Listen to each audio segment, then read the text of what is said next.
અથડામણનો મામલો પોલીસે આરોપીઓનું સરઘસ કાઢ્યું। સરઘસ સમયે લાગ્યા જય શ્રી રામના નારા, હર હર મહાદેવના પણ નારા લાગ્યા હતા।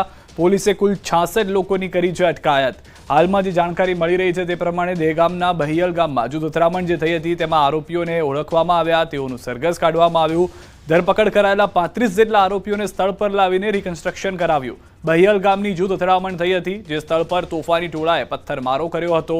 ત્યાં લઈ જઈને પોલીસે આરોપી સાથે રિકન્સ્ટ્રક્શન કર્યું હતું। અનેક લોકો એ જ વાત કહી રહ્યા છે કે આ કોઈ સમાજના કે કોઈ એક ધર્મના લોકો નથી, આ અસામાજિક તત્વો છે કે જે બંને ધર્મ વચ્ચે, બંને જૂથના લોકો વચ્ચે અશાંતિ ફેલાવવાનો પ્રયાસ કરી રહ્યા હતા, જેના જ કારણે અનેક લોકો સમર્થનમાં પણ આવ્યા અને કહ્યું કે પોલીસે જે કાર્યવાહી કરી છે તે સરાહનીય કાર્યવાહી છે કે જેનાથી આ ગામની અંદર, આ વિસ્તારની અંદર બે જૂથ આમને સામને ન થાય। કેટલાક અસામાજિક તત્વો શાંતિ ડહોળવાનો પ્રયાસ કરતા હતા, કેટલાક એવા લોકો કે જે ધર્મના નામે આ રાજનીતિ કરવા માંગતા હતા, જે ધર્મના નામે અન્ય લોકોને નુકસાન પહોંચાડવા માંગતા હતા, એ તમામ લોકોની સરભરા કરી છે।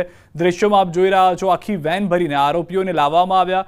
તમામ લોકોની ચાલ પરથી જ ખ્યાલ આવી રહ્યો છે કે કઈ રીતની પોલીસ તરફથી પણ સર્વિસ કરવામાં આવી હશે તેઓની, કારણ કે જે રીતની તેઓની હરકત હતી, જે રીતે લોકોને નુકસાન પહોંચાડવામાં આવ્યું હતું, તેને લઈને પણ પોલીસની કડક કાર્યવાહી જોવા મળી રહી છે। વધુ માહિતી ન્યૂઝ 18 સંવાદદાતા ગૌતમ પાસેથી મેળવીશું। ગૌતમ, જે સમગ્ર ઘટના ઘટી છે, પોલીસે તપાસ શરૂ કરી, વધુ શું જાણકારી છે? રિકન્સ્ટ્રક્શન પણ કરવામાં આવ્યું ઘટના સ્થળે?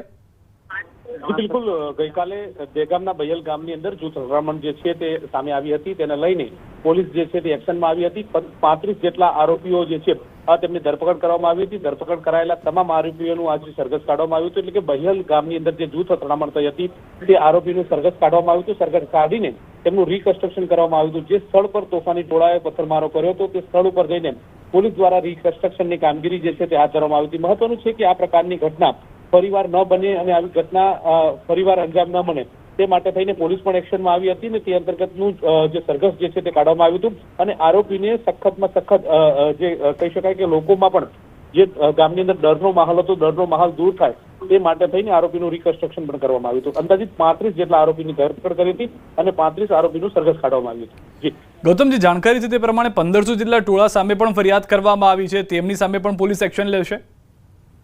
જી બિલકુલ, કહી શકાય કે દહેગામની જે જૂથ અથડામણ સામે આવી હતી તે અંતર્ગતની કાર્યવાહી જે છે તે હાથ ધરવામાં આવી હતી। પોલીસે સામસામે બંને જૂથ તરફથી જે ઘટના અથડામણ થઈ હતી તેને લઈને પોલીસ ફરિયાદ જે છે તે નોંધવામાં આવી છે। મહત્વનું છે કે અત્યારે હાલ તો જે સમગ્ર ઘટના બની હતી તેમાં 35 જેટલા આરોપીની ધરપકડ કરવામાં આવી છે અને આ 35 આરોપીનું રિકન્સ્ટ્રક્શન કરવામાં આવ્યું છે। જી આભાર ગૌતમ સમગ્ર માહિતી બદલ। તો હાલમાં જે જાણકારી છે, કુલ 66 લોકોની અટકાયત કરવામાં આવી છે। આ એ સમયના દ્રશ્યો છે કે જ્યાં ઘટનાના રિકન્સ્ટ્રક્શન પણ કરવામાં આવ્યું, કે જ્યાં આગળ આ લોકોએ પથ્થરમારો કર્યો હતો, આગજનીની ઘટના બની હતી, આગ ચંપી કરવામાં આવી હતી ઘટનામાં, તે જગ્યાએ તેઓને લઈ જવામાં આવ્યા છે।